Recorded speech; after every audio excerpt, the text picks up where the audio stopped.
南摩。第三是多劫羌佛说。释法折言35。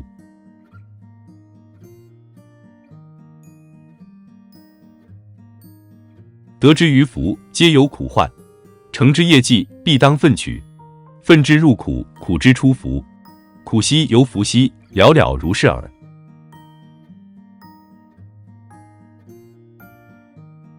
凡是一切幸福的得来，都是由辛勤艰苦的劳动换来的，而不是从天上掉下来的。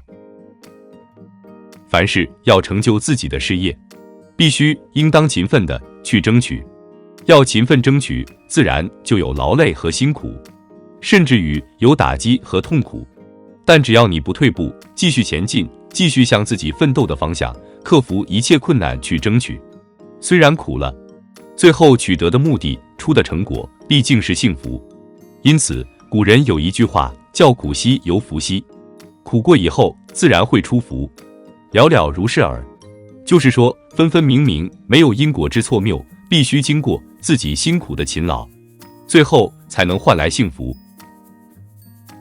这是绝不可能有半点捷路可走的，所以称为了了如是耳。感谢您的收看，欢迎订阅、按赞、留言及分享我们的频道。